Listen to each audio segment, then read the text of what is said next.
It's about to go live. 18. Do you see a countdown? No, it's live. Okay. No, not yet. We're going live in 24 seconds. Oh no, I don't see the countdown. Okay. I just see it says Well, live. actually, we are live now. Okay. Hi, everyone.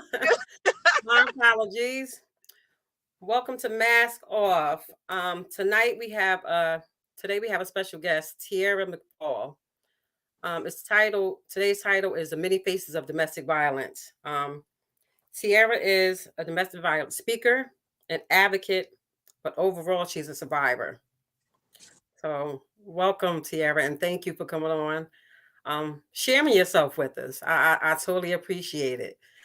Like I was telling you early before we got on, I'm like, I had to listen to look at your YouTube clip over and over and over last night. And I'm like, if this isn't strength, perseverance, I don't know what is. You know what I mean? So I admire you. Thank thank you. Thank you. All right, so come on in, Tiara. Tell us a little bit about yourself. A little bit about myself. Where I am now. Yes, who you are now. We don't need yeah, we want to start with the good. The good. Okay. That's right. The Well, good. I am a new wife. I've only been married for a month and a half. Um, Congratulations. I have a 11-year-old daughter. I have a I have a 9-year-old son by marriage. And I am a sign language teacher. And I do motivational speaking. I'm a motivational speaker. I Hmm. do go out and speak about domestic violence, um, Hmm. different schools and colleges, and a lot of women conferences. And I'm a business owner. I own a Okay. domestic violence, sexual abuse, and suicide prevention program. Hmm. And that's pretty much who I am. Okay. Let me jump right into it. Again, I told you I don't want to touch on the bad first. Mhm. I want to, because you're a survivor, so I want to speak about the good because to show people, you know what I mean, who have went through the same thing that you can overcome it because look where you are. So my question is, how Right. were you able to overcome it? Well, honestly, the way I overcame it was a lot of prayer. Like a lot of Hmm. prayer. And not only that, but I went through years and years of therapy, understanding who I was, finding out who I am, learning that this is not who I wanted to be, and trying to, how do I say it, make sure I don't stay in that rut. Hmm. Yes, So please. I went through therapy. I prayed. I stayed positive. I did Hmm. like a lot of positive self affirmations. If it took me writing on my mirror at home, I would write on my mirror. If it took me just going for a walk to clear my mind, I would do that. If I had one cousin who I talked to all the time about every single thing, so I would talk to her about everything that I was going through, and she would just keep saying, "You got it, you got it, you got it." You just have to have that person that's willing to help pull you out. Hmm. That's pretty much. Here, not to go into detail, Uh huh. basically you can let them know, the same thing that I was seeing on your YouTube clip. Give them a glimpse of your story, that was portrayed on YouTube On the clip, on a clip. Yes. on the YouTube clip, it talks about my suicide attempts, my domestic violence. A lot of people think that domestic violence is basically only with like romantic relationships, and domestic violence consists of not only romantic relationships, but a domestic violence is a relationship, whether it is in the home with it can be a grandfather and a granddaughter, it can be a mother and a daughter, it can be any one of those, not just a romantic relationship. So mine actually consisted of my grandfather and myself, which was in the home, and my domestic violence was actually sexual abuse. So that's what my video talks about. It also talks a little bit about how I got into, there was like a realm of prostitution. There was, oh god, same sex. There was a lot in the YouTube video. So Mm-hmm. that's a little bit about what it was about. It with you getting into these things, because from my understanding, when we go through trauma, it leads us there. It leads you to, drugs, prostitution, depression. It leads to all these things. Mm-hmm. So that situation is what led you into doing these things. Am I correct? Correct. Absolutely. Was there anyone, you said you had a cousin. Mm-hmm. Was there anyone that was like around to that you could confide in at that time? When these things were going on at home? So I actually, so it actually started when I was 8 years old. So I'm Mm-hmm. 31 now. It did not stop until I was 18. So for 10 years. And I didn't tell anyone. They they found out right before I got pregnant with my daughter from so I was 19 when I had my daughter. So Yeah. they had just found out. I told them in the beginning. I did when I was like 14. I told my mom, but she really didn't believe me. Um and then maybe a year after that, she then believed me, because my grandfather told her he did do it. Mm-hmm. However, it was kind of too late. It was too late. Yeah, the damage was pretty much already done. Mm-hmm. So he kept doing it because my mother, she said to me that you have to forgive and forget, right? So he understood that she really didn't, care. I lack of better words. Um, Mm-hmm. so he kept doing it. And then when I turned 18 and I got pregnant, um, it then raised the question, who does my daughter belong to? Wow. So yeah. So there was really nobody around for me to kind of They can tell protect you. it, basically. No one there to protect you. Hmm. Um, when you go out and I apologize. When you go out and speak to individuals about domestic violence, like what advice, like what is your approach when you're speaking with them? Because again, a lot of people don't know how to come up out of it, and a lot of people don't want to talk about it. That's true. So when I go out and I speak, a lot of times I give my number out so that people can talk. So what I don't do is I try not to get actually involved because it can be Right. dangerous for me too. It because I Right. know the severity of your situation. So I there is proper protocol steps for you to go through to get it, like you got to call the 911, then you got to call Safe Alliance, all these different people in order to help you get out. But I do give you the proper steps. Now if you ever need somebody to talk to or anything like that, that is why I give my number out, so I could help you come up with the exit plan. We Mm-hmm. can't just flee a situation because that things happen. you know Yes. Sadly, some people get killed trying to leave. So it's different. um that's different. When you said to me, when you said to me yesterday when we were talking, I said it to you again. When you was like domestic violence, it's not just a relationship. You understand? And that hit me like, wait a minute. In my head, I'm always assuming, like a lot of people, Hmm. domestic violence happens in a relationship between, man, woman, whoever. That's what I always consists of to me, domestic violence. So when you said that, I'm thinking like, wow, I know some people that have domestic violence. We just didn't label as that. Correct. So domestic violence has so many faces. So you have, it can be in the home, but it's in the home, right? Yeah. In the home.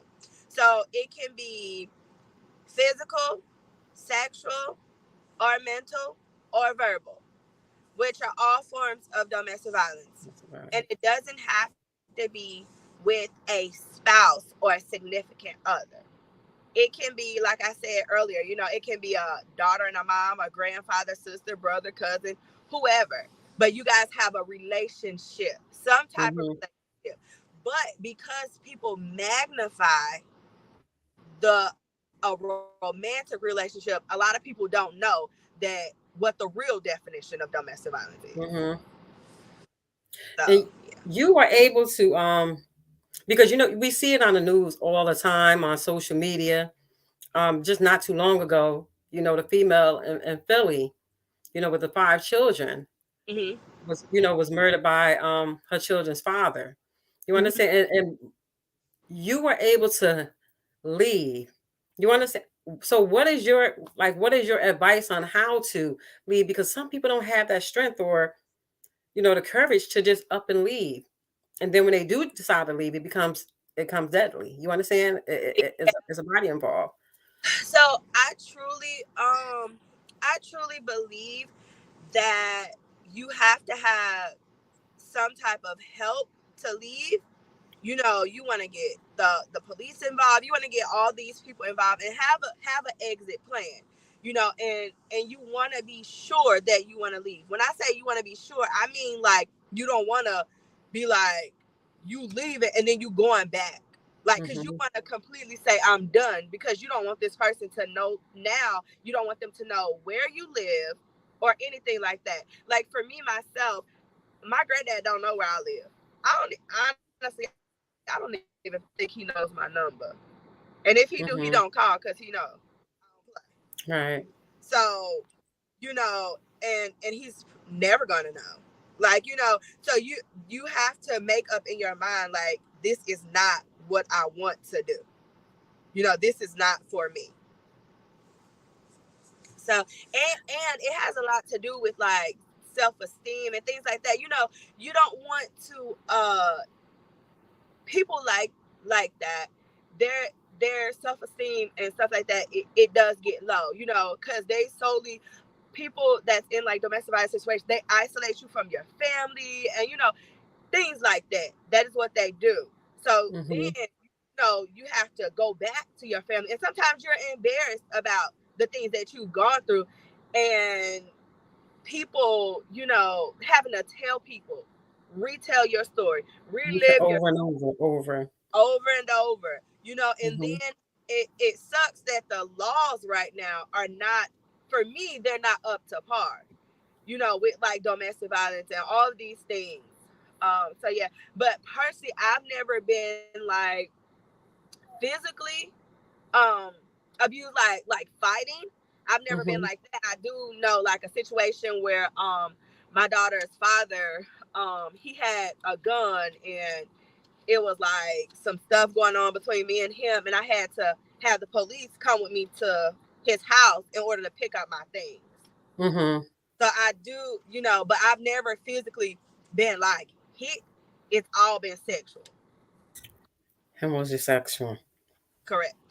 Your family, they were again, like I understand you said, you told your mother. There was no other family members available. It was no other family members around that could help you at that time.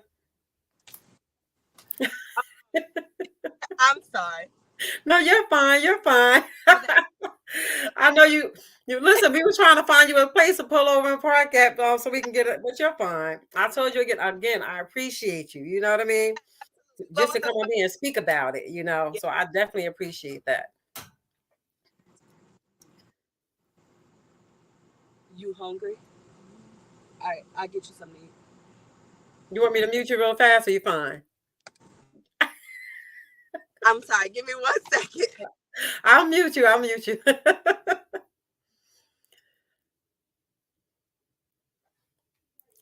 Again, this is Tiara McFall, and like I said, I totally appreciate her coming up here telling her story because not many people want to speak about it. And she actually enlightened me. You ready? Okay, she enlightened me to the fact that it's not always a spouse. You're good, Tiara. Now, Yes, ma'am. I'm sorry. okay. Now, I had asked you in regards to a family. I know you said you told your mom or whatever. So was the family not in they were not supportive of you with the situation? Whew. So it's weird, because my aunt, even now to this day, she'll say things like, that's still my father. What do you want me to do about it? Like, but I don't want you not to talk to him or anything, because you're right, that's your father, but at least acknowledge me and how I feel. For instance, she would invite him over while I'm there, Mm-hmm. and she wouldn't tell me. So that would make me uncomfortable. So I would immediately leave. And then she would wonder why I'm gone. But it's because you made me uncomfortable and you wouldn't tell me. So uh I don't think they've been supportive. Yeah, they weren't supportive. Yeah. Do you So all maybe do you attribute it to the fact because mind you, if it happened once, it happened before. absolutely. So maybe you were just one of what's a two, three, four, you know what I mean? Maybe it already occurred in the family. What generational curses is. He did it. Let's just keep it in the family. Let's not talk about it. You Mhm. understand what I'm saying? I hate, oh my gosh, I hate that. But yeah. Yeah. So and that's what a lot of families go through. There are child molesters in family. You understand? But growing up, what they do is they just sweep it up under the rug. Mm-hmm. You understand? Okay, like it's normal, and Mm-hmm. you were the one to say it's not normal. You understand? That's you're a generational curse breaker. You know what I mean? Like this is not normal. This is Right. not okay. I'm gonna speak up about this. I'm gonna do something about this. Absolutely. So, when you decided to say, okay, that was it. What was your breaking point to say that's it? Was it just when you got pregnant? Honestly, no. I was getting ready to go to a church service, and I was sitting in a car talking to somebody, and I just started crying. Like, I was just crying and crying and crying. And she was like, "What's wrong? Why are you crying?" And I couldn't take it no more. So Mm, I finally told her what happened. And mhm, that's when it came out about my mom my mom. That's when my mom finally found out and all of that stuff. But when I went to the church service, so she talked to me while we were in the car, whatever. And when I went to the church service, um, the lady was talking about like forgiveness and all this stuff. And that was the first time I ever danced before God, was that day. mhm, Um, and while we were in the car and I was talking to the lady, and I was crying and stuff, it's so crazy, but my phone had called my mother. And but my mom didn't pick up the phone. So everything I was saying played on a voicemail, and my mom had listened to the voicemail. mhm. So that's how she ended up finding out. With that, because you say you started doing drugs and things like that, like what age were you when you started doing those things? Was that a form Wait, of escape for you? I didn't do Hmm? drugs. I didn't do Oh, okay, drugs. no drugs, just the prostitution. I Yeah, apologize. yeah, no, no drugs. I didn't Okay, do so drugs. the prostitution stuff, was that a form of escape for you? Yeah. Hmm. So that started like 16. Wow.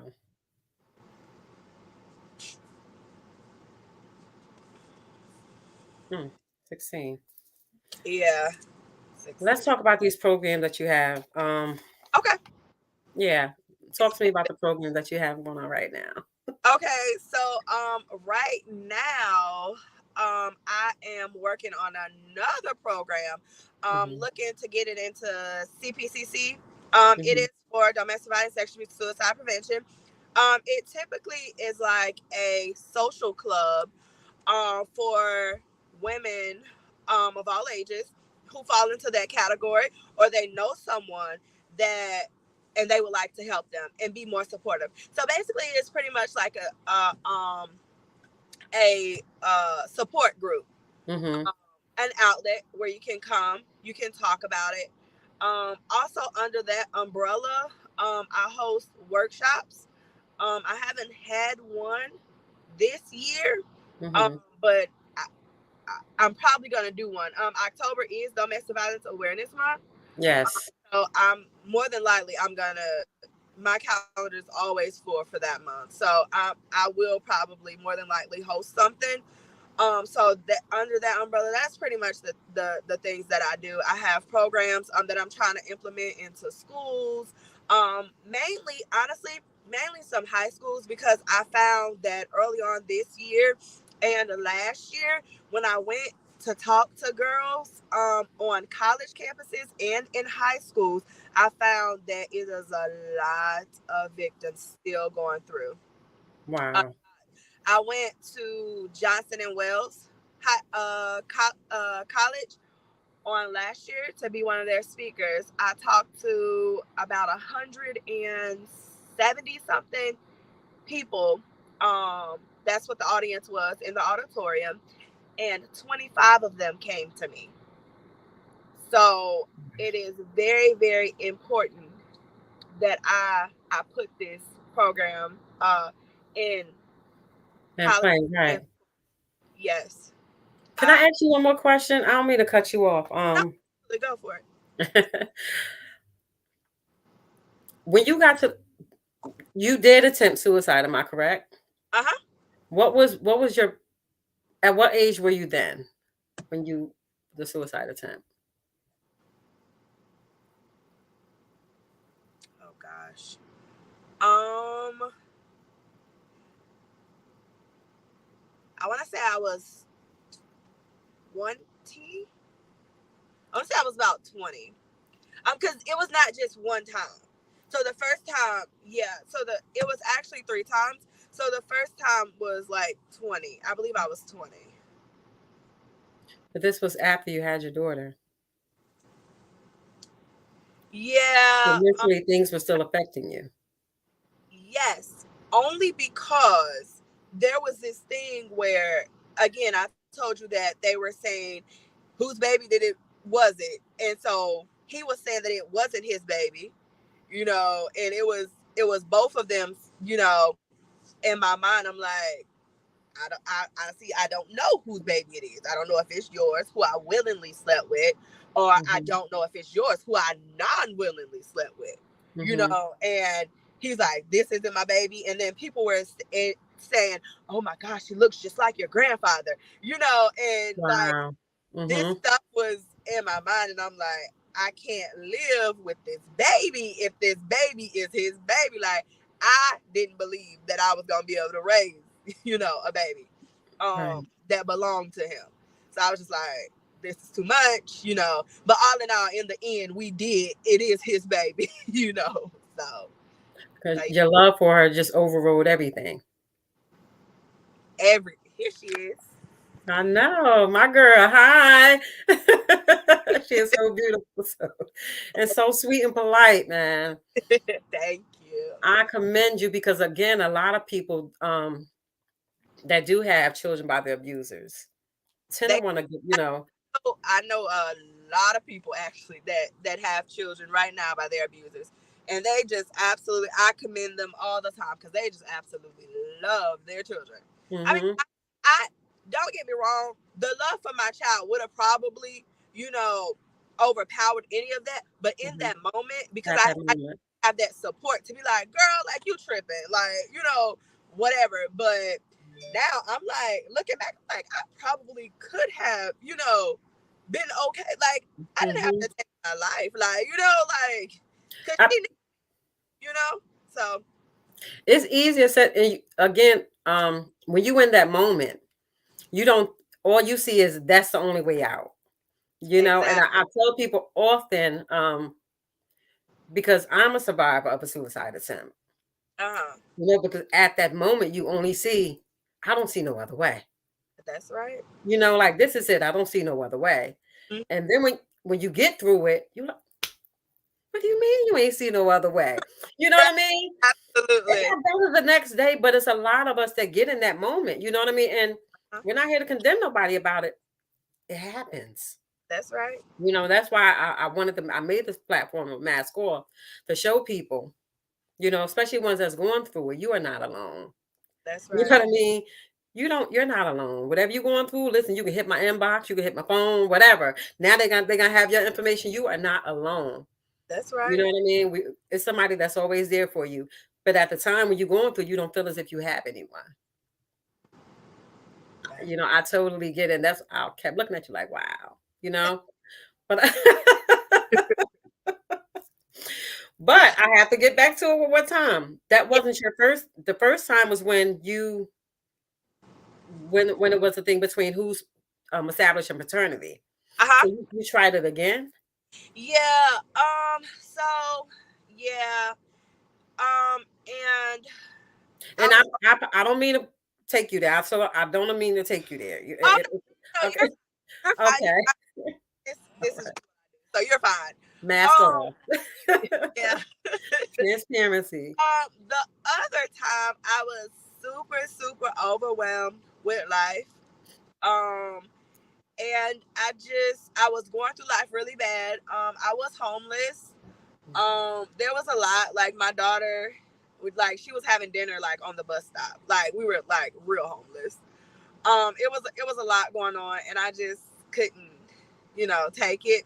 And then the third time, my mom had passed away, and so I just felt like there was nothing. Like I had nothing left. Me and my dad do not have the best relationship at all whatsoever.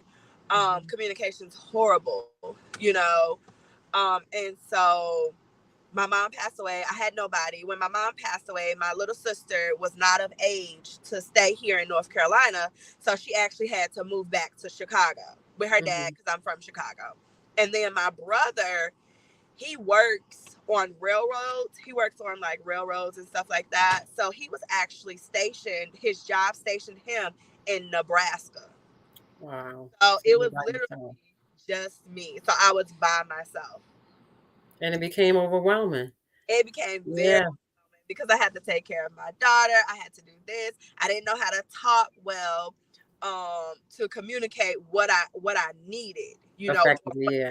what I actually wanted, in those moments. I only knew that I have a little girl looking at me, and I didn't know how to give her at that time. I didn't know how to give her something I felt like I never had. If that makes sense. It makes listen, it makes So, it makes totally it totally makes sense. I so told you because I know I know. You know what I mean? yeah. Everybody has a different story, Hmm. but ultimately it still leads up to the same place. We all just need somebody to be there.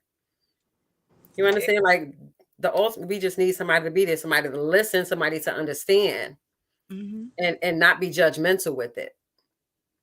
And you didn't have that. And when you feel as if though you don't have that, it's like I don't have nothing here to live for. That's Not it. even thinking about the children, or and in your case, the child. In my case, the children. Not even thinking about them. It's like, okay, that's it, no more. Absolutely. I get it. Yeah. I get it. I get it. I get it. Oh man. So you were able to overcome all that even after the suicide attempt. What was your steps after that? What made it click and be like, you know what? I gotta get this right. I gotta get this together. What was that breaking point for you say, I'm not going down anymore. It's time for me to go up. Um, when I tried to do the suicide attempt the last time, I still believed in God, but it was just, and I went to the psych ward, right? Hmm. And I stayed there for a few days, and there was this nurse that was there, and she looked at me and she said, "You don't belong here." And I just started crying when she said that. And like, I think that was it. That was Like, God. after that, I Yeah. went Mhm. back to the room, and I just wrote. I had like a pen and paper, and I just kind of wrote like how I felt, how these things. Um, and then I got out, and I started step by step. Like I said, okay, I'm gonna start with here, I'm gonna start with this, and I would write like little quotes on my mirror some days. Some days I would just only listen to gospel, and I'd be like, all right, I can't listen to nothing else. Like I can't even answer a phone call. I would do stuff like that. I went to therapy. That was really, really helpful. I went to therapy. Um, gosh, and I went to support groups. My friend has a really nice support group. I went to her support group. And even sometimes I just talk to my daughter about life in general. So just talking to her, helping her understand what's going on, helping her understand who I am. Because she has a mom who has gone through all this. So going through all this stuff comes with stuff. Post-traumatic stress disorder, depression, bipolar, borderline personality, whatever. It comes with this stuff. You don't have to own it, but in that time, it does come with these things. Yes. So you do, helping her gauge who I was. So just seeing her nurture me and stuff like that. She's like, Mom, did you take your medicine today? Or, just kind of that makes me be like, okay, I got it. Yeah, you got it. Like, right. Yeah, so it's so it's not weird. It's a beautiful thing because we're supposed to be there for them, but when they're there for us, it's just like absolutely, this life is worth living. It is. Absolutely. Mine do it all the time. They'll, Mom, you okay? You know what I mean? And just to, like I said, I have went there before. Like, that's it, no more. And to be able to get up and see them and for them to check on me, that's what gives me the courage to keep going. Absolutely. I always say it, it's a saying, and I'm gonna have to talk to God about that when I get up there. I tell people I go to war with God for my kids. I know that's right. Not saying in a bad way, but in a good way. I would do anything in the world for them. Absolutely. Lay down my life because that's what they give me. They give me life. Yep. So that's what it is. Your baby gave you life. So now that you see her with you, it's like, wait a minute. Thank you, baby. Yeah, we're gonna keep on going with this. We're gonna keep on going with this. Absolutely. I think I had asked you about because their advice going to the police and things like that, because some people don't look at that as an option. They don't look at it as an option of going to the police. So the people that don't have family and things like that, what do you think they should do? Because you speak about this. If you don't have these options, what are the other things you think they can do to get out of a situation that's harmful to them? If they don't have family, so just basically reach out to someone. It's really every situation is so unique, so it's really by the person. So I can't really say because I don't know like a specific situation, but you got to reach out to somebody. I mean, I know some people who have done it themselves and waited till their person have went to work and stuff, and then they packed all their stuff and left. But they I know some people who waited until the person went to like the grocery store and they just left with the clothes on their back. Like, it just depends on that person in that situation, because there are some situations where the person has taken even their mobility, so they don't have a car to just leave. So you would then have to contact somebody to say, hey, you got to come get me because, whatever. So it really, truly does depend on that situation and that person. I think also within a situation, when you are a victim of domestic violence and you still right there in a situation, the abuser tend to break you down so much to the point that they make you feel as if you don't have anyone else. Yep. I am ugly, I am fat, I am stupid. Nobody's gonna want me. You know what I mean? Absolutely. The abuse that they just inflict on you. Absolutely. So it makes you not even want to come out. Absolutely.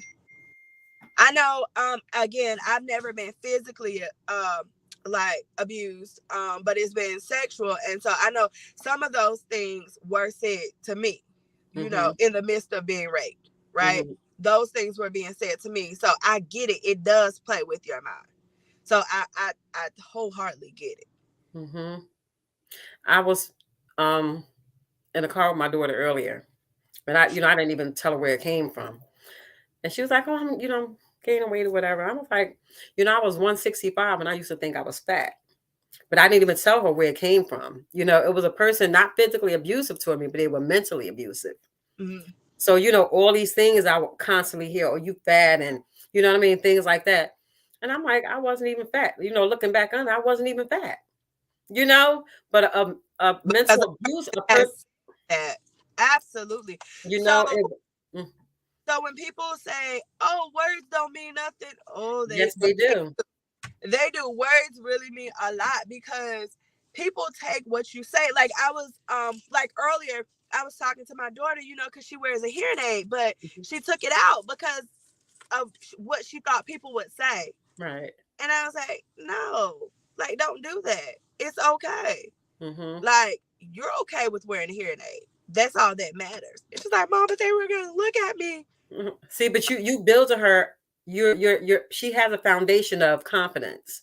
Absolutely. And that's how a lot of our abusers, a lot of people that ends up being in a domestic violence relationship, they don't have that confidence. When you don't have that, like with my girls, I can honestly say nobody, I feel as if, that nobody could ever break them because I'm always bigging them up.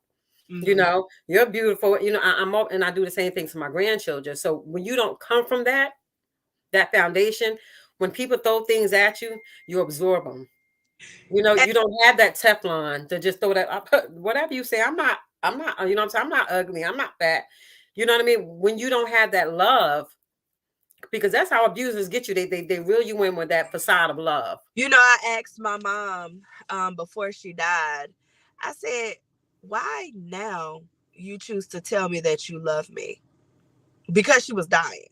And she Hmm. said, because my mother never told me, so I didn't know how to say it.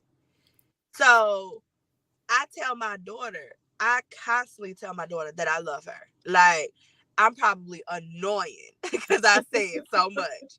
But I want her to understand, like, I truly do love you. And Hmm. because I didn't get that, growing up, Hmm. even I want to show you what I couldn't see. You know? So that's where I am when it comes to Hmm. my child and helping her grow, helping her not fall into the same situations in which I was. Hmm. No, at a excuse me, at a very young age, I was introduced to sex. I was introduced to sex when I was 8. My daughter is 11. By the time I was 11 years old, I was already raped by 4 men. So, it is it's just yeah. So, yeah.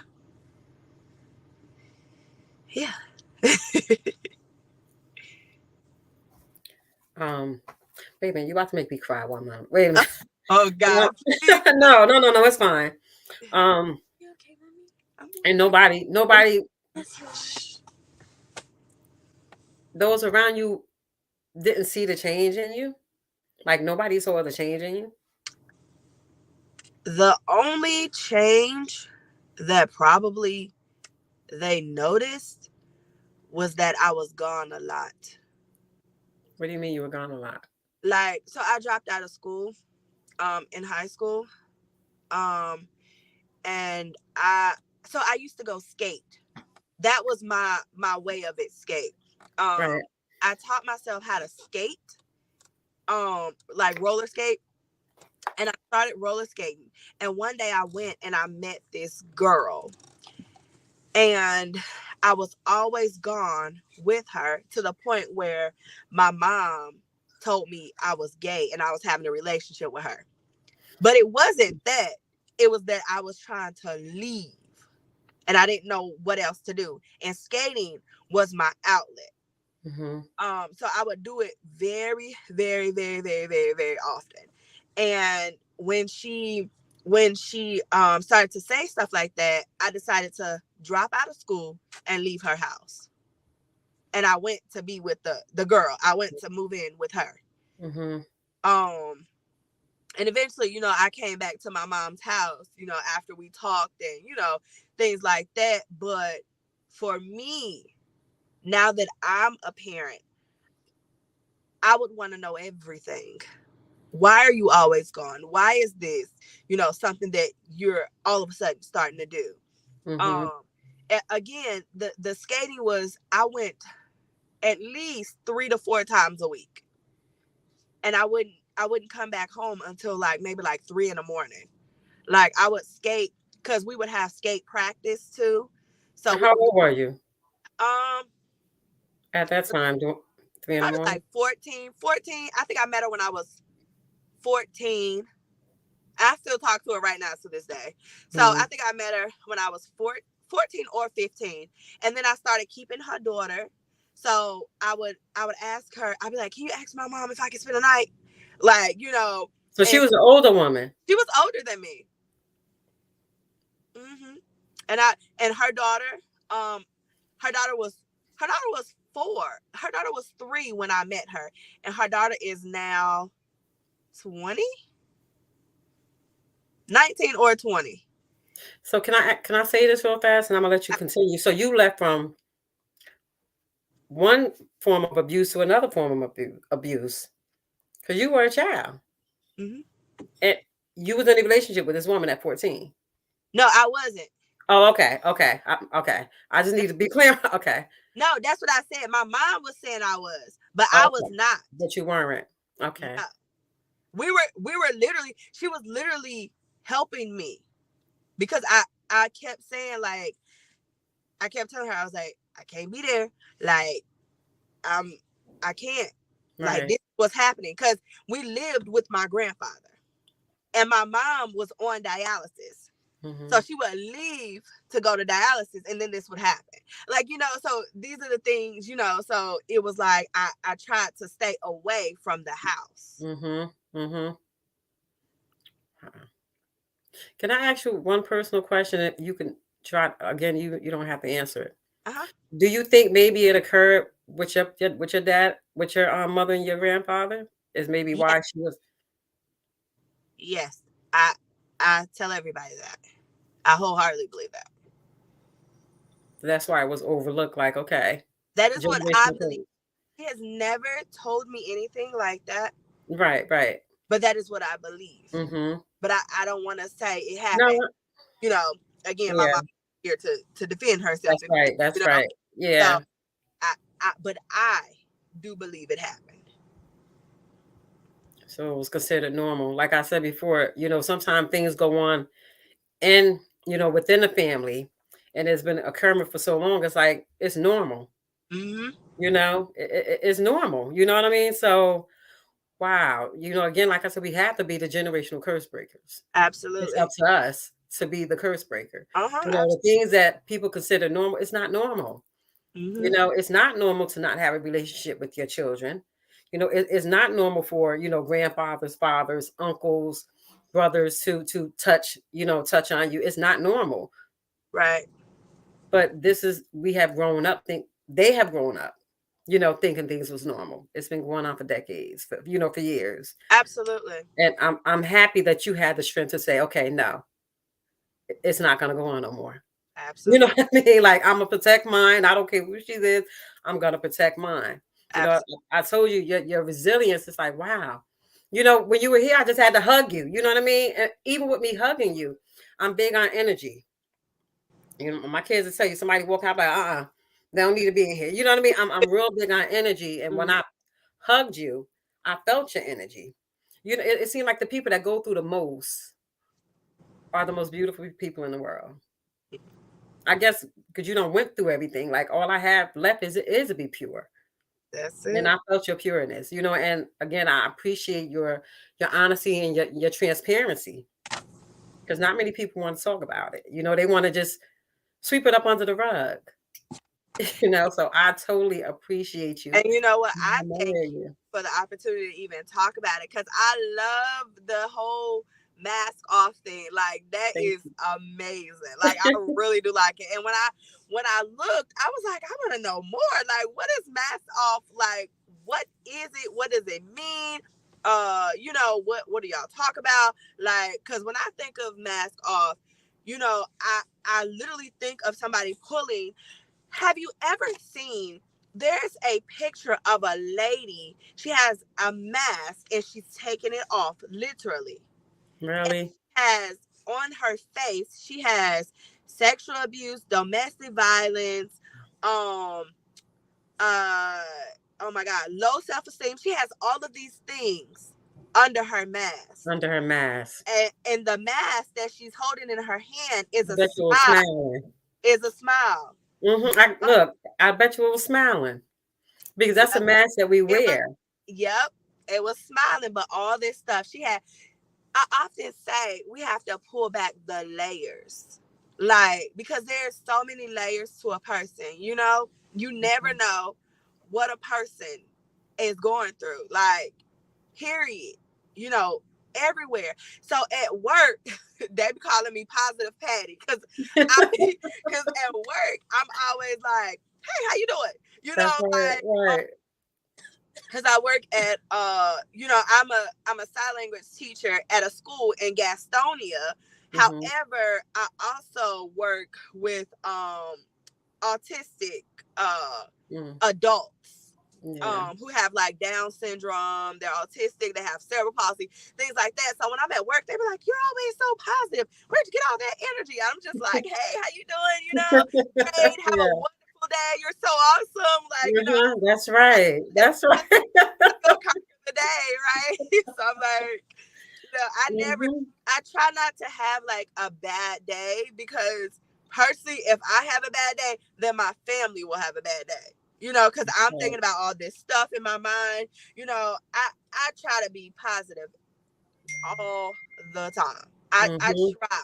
I don't say I am, but for the Right. most part, I really do try because I have to think positive because I don't want to be that negative person all the time. Like so many negative things have happened to me and Mm-hmm. that have been said to me. I don't want to take on that. That's too much energy. That's just too much. I am triumphant. I know that's right. I can't handle it. I can't handle it. Oh, I'm That's right. Mm-hmm. Listen, over I here say raising a preteen. Lord have mercy. Like I can't handle all that, and then I got to deal with this drama over here. Okay. uh-huh, uh-huh. Listen, I will go up there quick and people know if you go on my regular page, again, I'm about transparency. You know what I mean? Because I have, went through so much, but also I like being transparent to let people know it's okay to be weak and it's okay to go through things. Absolutely. You are not alone. You know what I mean? You are Absolutely. not alone. And when you show people your weakness, not Uh-huh. you don't even realize you're giving them strength. Absolutely. Because that's when they realize, like, wow, okay, I went through that too. So okay, Mhm. you know what I mean? So it's okay to show the valley that we had to go through in order to get to the mountain. That's true. I have this young lady. I went to speak at Johnson and Wells. No, Johnson C. Smith. I went to speak at Johnson C. Smith. It was about 4 years ago. Mm-hmm. I speak there often, but this particular time was about maybe 3 or 4 years ago. And on February, no, what month are we in? August. August Yeah, we're in August. 17th. The end of it. Mm-hmm. Yeah. August 17th, she was raped. That was the day after that was the day after when I went to speak to her. That was the day before I went to speak to Johnson C. Smith. And when I went, she had told me the night before she had been raped. I talked to her every year on that exact day because I want to make sure she's okay. Like that's how I'm in this thing for real. Like I don't play when it comes to stuff like that. I Like know. I literally talked to her. She's doing so great though right now. She's a flight attendant. She has a Mm-hmm. baby. Like she lives in New York. She's doing so well for herself. And Mm-hmm. every year on that day, when I talk to her, she always be like, "You never forget about me." Because I can't. Because That's I right. can't afford for you to give up. You can't give up. Like, you know, so I make sure Mm-hmm. that I'm talking to her and pushing life into her. Now, I talk to her, you know, every now and again, but I make sure I talk to her on that day because she remembers that day specifically. Right. So I want to make sure you're okay on this That day day. because she didn't have nobody. And ironically, I went to speak. The day after it happened, I went Mm-hmm. to speak about it. And she felt comfortable enough to come to me and talk to me about it. Yes. And a lot of times, they don't want to go to the police about it, you know, because it's embarrassing. And there's so many other factors that play into it. Or you threw your clothes away, you know, so Mm-hmm. those things, they don't have evidence. Like, you know, there's so many things. You didn't took a shower. So, you know, but not, but for me, the laws are all screwed up for me because in my mind, I'm like, you know, when stuff like that happens to you, you feel dirty and You nasty. feel dirty. And nasty. So you want to shower, you want to get, you know, but because they have no real evidence, Wow. and it's your word versus his or her word, because Mm-hmm. it can be girl and girl, it could be man and man, or Mm-hmm. girl and boy. Like you know, it's so much, you know. So Tiara, you so dope. Thank oh my you are. Listen, I get flowers when they need it. God, You know, so I'm giving you uh, your flowers. You are. Like I said, I respect you as a woman. That's first and foremost. But I also, again, I honor you because you persevered. thank you. You know, and again, right here, you showing someone. You are showing someone. You know, and that's the whole purpose of Mask Off. You are showing someone that they too can persevere. You know, so I truly appreciate you. Um, we got about 7 minutes in here, but I know you want to go get the baby something to eat. So is there anything that you would like to say before we leave out? And I'm tell the baby I apologize for having, we drug this time. I know She she got to right eat. here, she good. I apologize. I'm gonna see y'all soon, okay? Is there anything else Yeah, you would yeah, yeah. is there anything you would like to say Um, before we leave out? no. My baby said stay positive. But That's right, all the I time. just if you can leave my contact information, I sure will, just Tiara. my Facebook, and my email address, Mm-hmm. Instagram. Yeah, Facebook and Instagram. If anybody need anything, they can definitely reach out. Because I'll be more than happy to assist. Actually, I can, Tiara, I can put it in right now on your Okay. Tiara McFall on Facebook. Right, I'm gonna put it in the Uh-huh. comments right now. Wait a minute, if I type it, let's see. Make Wait sure a you minute. What'd you say, baby? I said make sure you pin her comment. Okay, baby. Okay, she said make sure you put in the comment. And Uh-huh. what is your email, Tiara? Uh, 1 minute. Let me see it, something. okay. Okay, what is your email? Tiara McFall at Gmail.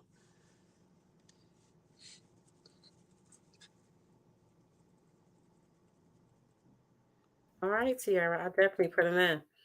And I say I appreciate you. I put the I didn't even see none of these comments and questions. Oh my You god. see them? If I see listen, them you can now.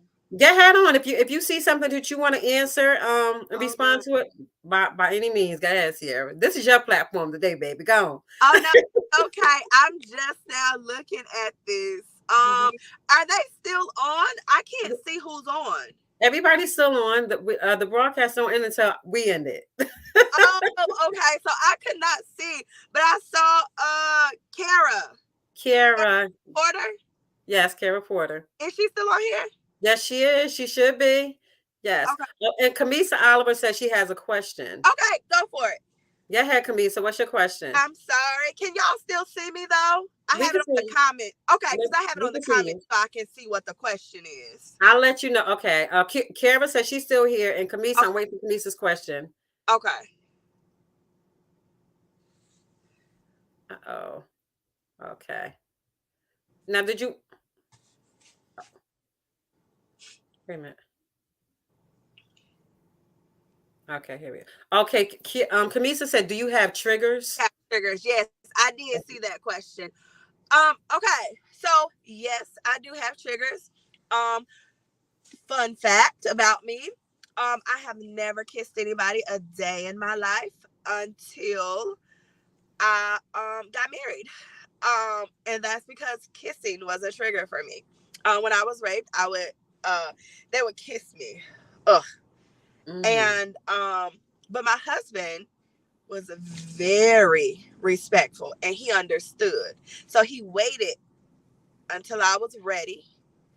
And the day I married him was the first time I ever had a kiss. So that kissing was a trigger.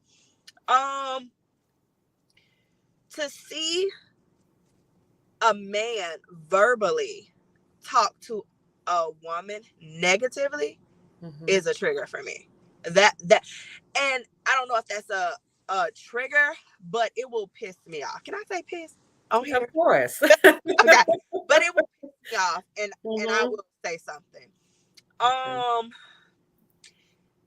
Let me see. And there's some intimate things that I have a trigger with that I will not do because of the things that were done to me.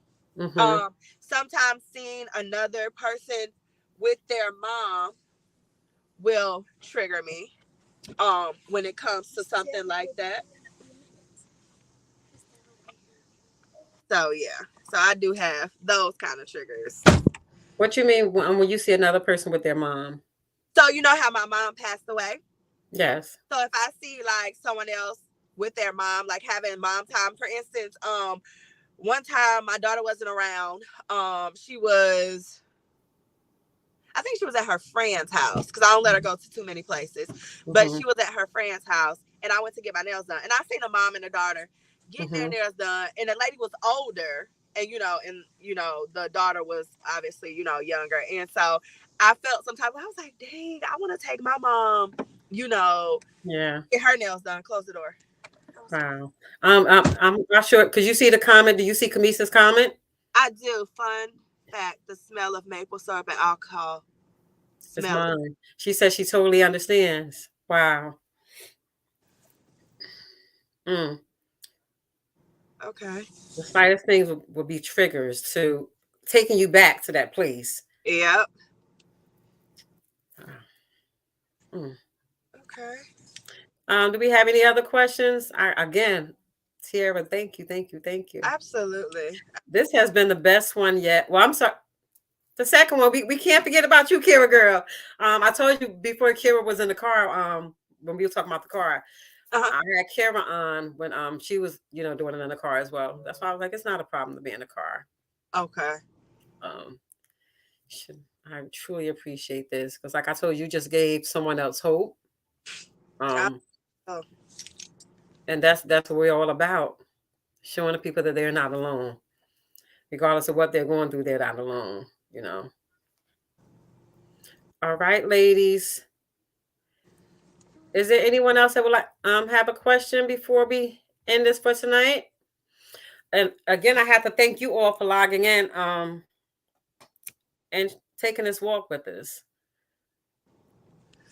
Did you want to ask Kira something?